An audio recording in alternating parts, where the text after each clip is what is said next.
heard you, Jason. That's a fantastic shot. I mean, Biboy, I think with the scores being the way they are, it's probably just loosened right up and is going to decide to have a little bit of fun and enjoy himself. And that shot there resembles someone who's relaxed. So hopefully the next 11 will be similar. Or into nothing to lose territory, aren't we, really, with Rivera? Exactly. I mean, whether he shoots 180 now or 230, it's probably not enough. So right now he needs to just get them all. Paul Moor will want to put all 10 away if he can.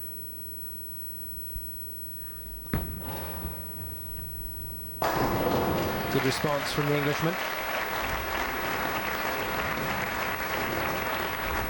Yeah, again, the ball still went a little longer than the previous game. The 7-pin, the last pin, the 4. Not a bad shot by any means. I mean, I'm happy to make my ball look like that every time as well. But I think the oil is definitely carried down slightly, and Paul is starting to see the effects of it. No, it's the ball, isn't it, that carries the oil down, and then the lights as well. How much effect do they have on the oil? Yeah, a great deal. I mean, the warmer it gets, the faster the oil will carry down the lane, and when you've got these big spotlights on you, it carries down quick. Good work. Rivera turns that strike into a double. So at least posing some questions to Paul Moor. He's as far away from the foul line as Alex Liu. Yeah, it's actually, I've never really noticed that when I've travelled and seen these guys bowl. Obviously, they're comfortable sliding there. There's no rule that you have to get as close to the foul line as possible. But I try to get as close. I mean, it's a lot easier to hit something the closer you are, so I'll take every inch. Moor working on a strike.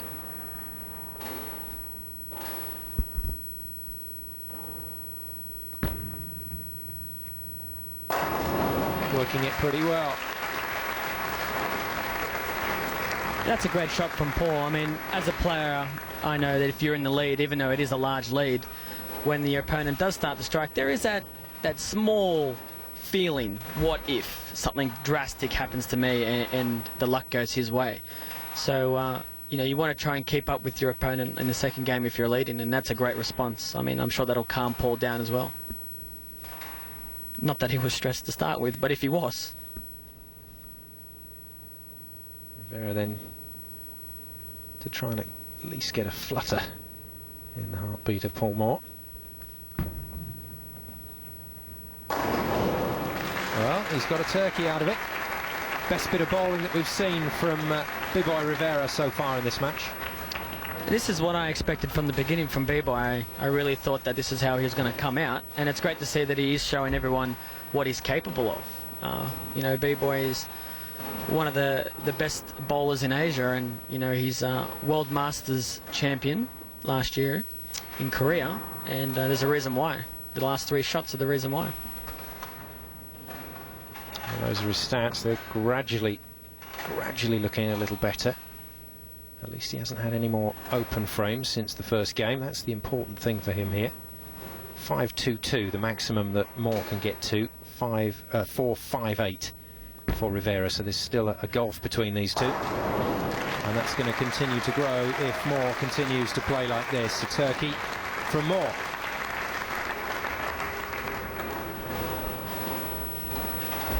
His ball reaction just looks fantastic down the lane. When he throws it where he wants to throw it and lets it go the way he wants to let it go, you know, he's definitely going to give everyone here a run for their money. He's definitely liking this lane, Simon. Yeah, there's no doubt about that, is there? So 10 strikes so far for Moor. Just that one open frame. He won't be too concerned about that at the moment, mainly because of the way that his opponent Rivera has played. Not anywhere close to the sort of form that we know this man possesses. Oh, another horrible split left. Well, when it's not your day, it's not your day. And that's another 4-9 that Biboy has left. The ball just comes in a little strong. Again, when I leave those, you know it's probably not going to strike, but it's you know, come on, help me out one. And unfortunately for Biboy, he's left with a nasty conversion for a spare. Yeah, a little prayer to the bowling gods. It doesn't happen. Wasn't far off. Oh, 3 opens. And he went for it because he knew he had to. He had to make that spare. Paul Moor then. Destiny in his own hands. His own very capable hands, it has to be said. Now, from this point, has he got any leeway to just have a look at how this lane is going to react with some more changes, or is he going to just put a few more strikes down before he gets to that stage? I think Paul can probably do whatever he wants right now, but I'm pretty sure he's going to stick to what he's doing. When you're when you're comfortable with what you're doing, you usually just continue to do what you're doing, so you don't lose the feel, you don't lose the rhythm. Clearly Paul hasn't lost the feel or rhythm. Well, Biboy could be in trouble, already leaving an open frame whilst Paul Moor's just quietly going about his business and extending the lead. Join us for more from this exciting tournament after the break. The first time that I ever bowled, I can't remember this, but they told me I couldn't stand the game. You know, I didn't want to bowl at all. Took me back again and started bowling in the junior league with a few of my friends. I just went from there, really. I got interested in it. With bowling, anything can happen. You know, even if you're down by 20, 30 pins in one game, it can all turn around in one frame. Your opponent can leave a split, you can get a double, and then it's back to even. You know, it can change so much. Even with this format here in the Masters, 2 games, it's anything. I mean, anyone can win. It's very rare we get a chance to play on TV for bowling. It's not outside of America. It's not a widely renowned sport. It doesn't get on telly much, so it's good to play in this kind of pressure situation, being on telly with the crowd and everything. It's good to because in the end of the day it makes us better bowlers as well.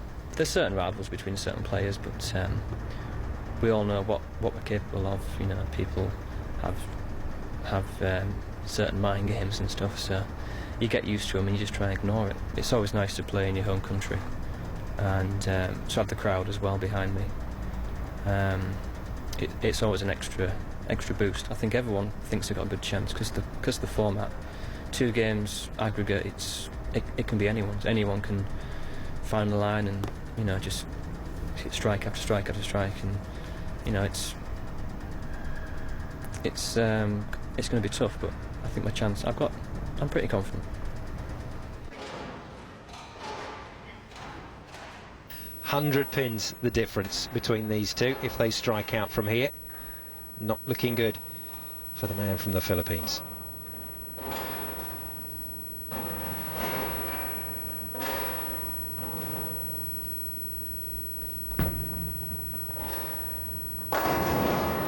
Oh, got some revs on that one.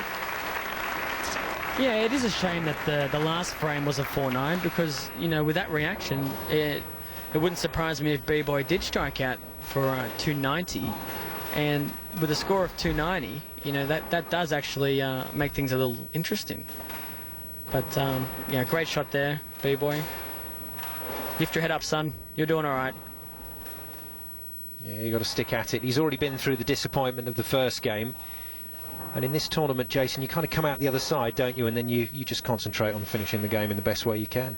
Yeah, exactly. I've been in the same situation Biboy's been in right now. It's frustrating, and it's you know, it's definitely not a feeling you want to ever have again. But if you do get into that position, you just got to keep your chin up and finish the game that you wanted to start the way. And try and ignore the fact that your opponent's just turned in a 5-bagger.